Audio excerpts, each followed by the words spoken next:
Hey everyone, I'm Phil Albertelli, and this is The Week in Doubt, episode 260 something.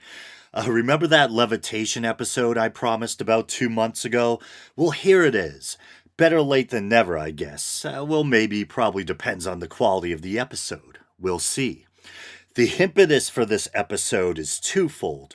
Firstly, I mentioned a while back about how I want to do some episodes where I approach paranormal topics from a skeptical point of view, not because I want to be a Grinch and pee on everyone's parade. I actually have a lifelong interest in the paranormal, which I guess is why I don't believe in it. You study this stuff long enough and you realize that the evidence just ain't there. And secondly, the reason I wanted to discuss the topic of levitation in particular is because I had been watching a video by a YouTuber by the name of Joy Sparkle BS. Yes, I really did just say Joy Sparkle BS.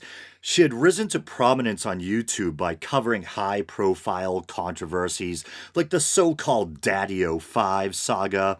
I'll spare you a thorough explanation, but it involved a YouTube couple essentially abusing or exploiting their children for clicks and views, subjecting them to cruel pranks and driving them to tears. Sometimes there were even instances of physical violence, either in the form of the father handling the children too roughly or inciting one child to hit another.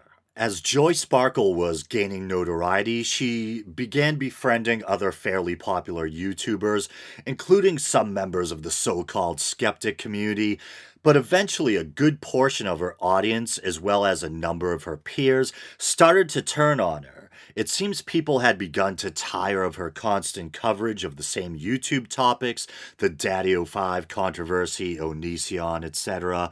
Eventually, a young but veteran YouTuber who she used to be friendly with, named Mr. Repsian, all these crazy YouTube names, who used to predominantly focus on atheism, released a kind of hit piece on Joy Sparkle. I believe it was somewhat unimaginatively entitled Why I Do Not Like Joy Sparkle BS, or something to that effect.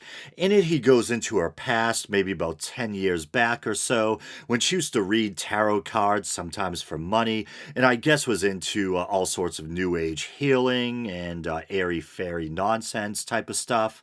She issued a response video in which she readily admitted that she used to be into all sorts of new age stuff and said she had mostly outgrown it. But she went on to say she still did believe in some weird stuff like, you guessed it, levitation.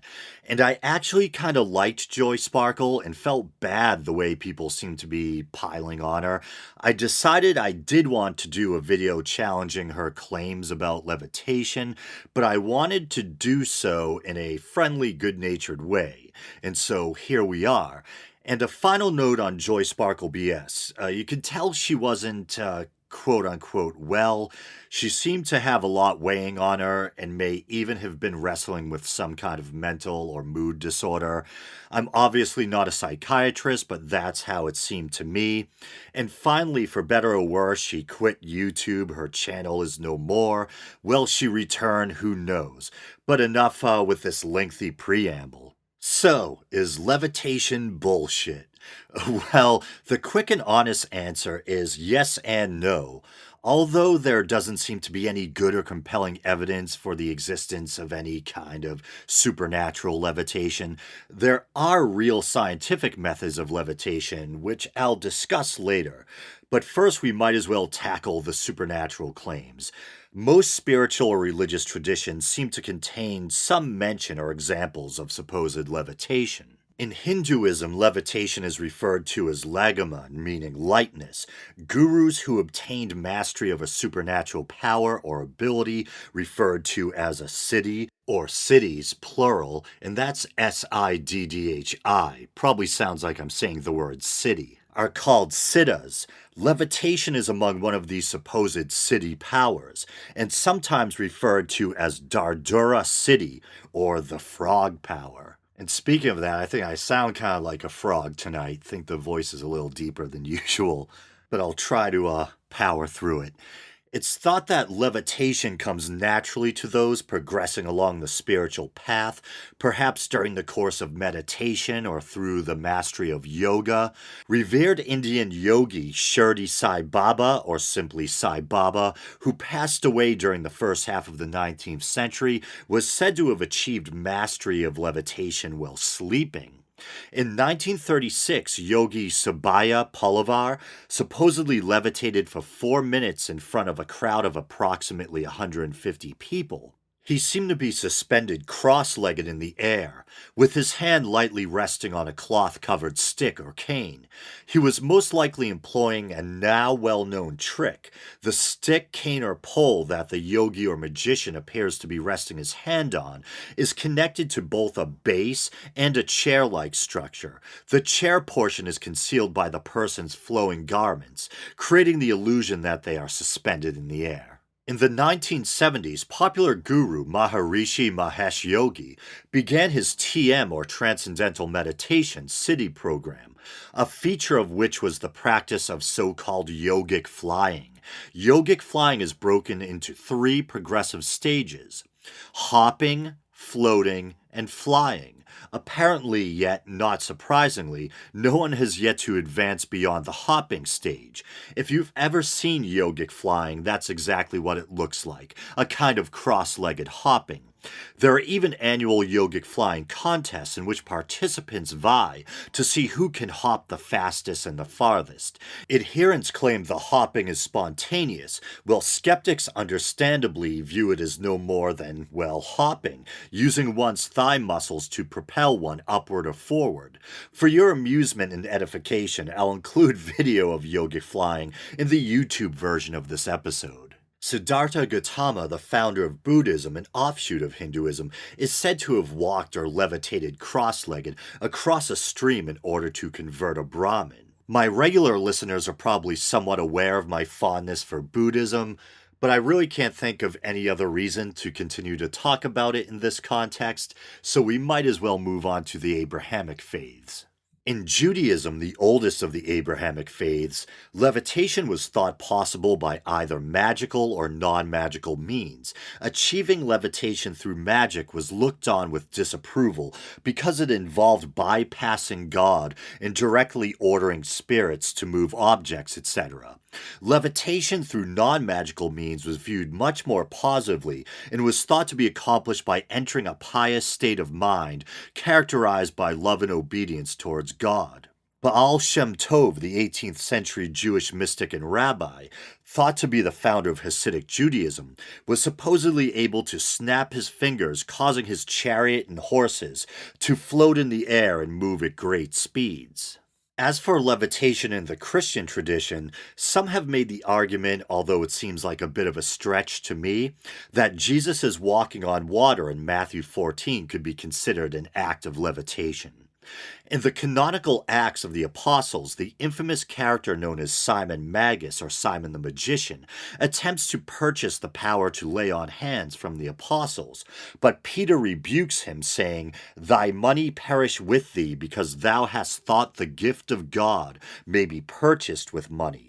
In the apocryphal Acts of Peter, Simon floats above the Roman Forum in an attempt to prove himself a god. Peter prays to God, and Simon's powers are negated, causing him to abruptly fall to the Sacra Via, or Holy Way, breaking his leg in 3 parts. The apocryphal Acts of Peter and Paul contain a more gruesome version, in which the impact of Simon's fall causes his body to be, quote-unquote, divided into 4 parts. Christianity has a long tradition of levitating saints, and if we're going to accept walking on water as a form of levitation, then 2 of the earliest examples would be Saint Bessarion of Egypt, who supposedly walked across the waters of the Nile, and another Egyptian saint by the name of Mary, born in the 4th century, who is also purported to have walked across a river. One of the most well-known examples of a levitating saint is the revered Saint Francis of Assisi, born in the town of Assisi located in the Italian province of Perugia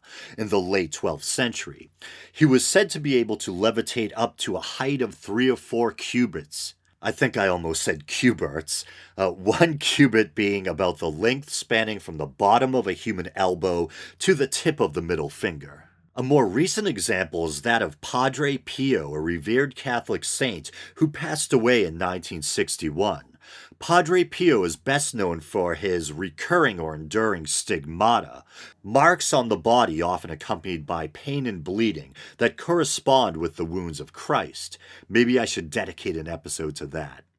He's also said to have demonstrated other miraculous abilities as well, including bilocation, being in two places at once, prophecy, and yes, levitation. In the realm of Christian belief, levitation isn't always associated with the divine. It can sometimes be seen as a manifestation of demonic possession. In 16th century Spain, a Franciscan nun named Magdalena de la Cruz, who demonstrated seemingly divine gifts such as prophecy, levitation, and the ability to heal, was virtually regarded as a living saint, but thinking she was on her deathbed, she confessed to a nearly 40-year-long pact with the devil. In the wake of the Salem witch trials, a young Boston girl named Margaret Rule was thought to be under assault by demonic forces. At one point, she supposedly levitated above her bed in front of a number of witnesses. And in 1906, a South African orphan attending school at St. Michael's Mission in Natal is said to have become demonically possessed after making a pact with Satan at the age of 16. During the course of her supposed possession, she would sometimes reportedly levitate as much as 5 feet, either vertically or horizontally in a rigid position, with the effect being reversed when sprinkled with holy water. The 19th century saw the rise of the spiritualist movement, and mediums on both sides of the pond had claimed the ability to levitate objects or themselves during seances. Many such claims were proven fraudulent by skeptical investigators. A medium by the name of Daniel Douglas Home claimed to be able to levitate outside of a building, where he would be partially visible through the windows. Two researchers, Joseph McCabe and Trevor H. Hall, uncovered that he was simply moving along a ledge between two balconies. Welsh spiritualist Colin Evans also claimed to be able to levitate, and there was even a photograph purporting to show him in the act. As it turns out, Evans triggered the flash photograph himself, indicated by a cord running from a device in his hand, and had simply captured an image of himself in the act of jumping. Mediums conducting seances often achieve the illusion of levitating objects via wires, telescopic instruments, and other assorted parlor tricks. Sometimes it was something as simple as using one's foot and hand to manually rock a table. Seeing as seances were usually conducted in the dark, there was abundant opportunity for trickery. While we're on the subject, I've always been strangely amused by the fact that the so-called ectoplasm issuing from a medium's mouth during a seance usually turned out to be nothing more than muslin or cheesecloth. So to recap, basically what we have are anecdotes of floating saints and yogis and fraudulent parlor tricks, nothing amounting to actual evidence of the paranormal phenomenon of levitation that I can see. But don't get crestfallen. As I was saying at the top of the show, levitation actually does exist, but it's achieved through science. Levitation comes from the Latin levitus, meaning lightness. Actual levitation, scientifically speaking, not the spooky kind, is achieved by providing an upward force that counteracts the pull of gravity, along with a smaller force which pushes the object toward a home position. The result being an object held aloft without direct mechanical support. There are a number of fundamental and reactive forces that can be used to achieve the levitation of an object, but it's probably safe to say that the most widely known form is magnetic levitation. We've probably all seen or heard of those maglev trains, which are levitated above rails using a series of magnets. Since there's no direct mechanical friction between the train and the rail, the result is a quick, quieter, and smoother ride. Science has even used magnets to levitate a frog, and I never know what to think when I see that footage. Should I be amused, impressed, or should I feel sorry for the frog? Maybe all of the above. Here's hoping the little guy enjoyed it. And maybe someone can levitate the frog out of my throat. But with that, thanks everyone for listening. You know the drill. Please like the Facebook page. You can follow the show on Twitter. Please check out the YouTube channel. If you want to help the show out monetarily, you can go to patreon.com/theweekindoubt and help the show out for as little as 99 cents a month. All right, brothers and sisters, until next time.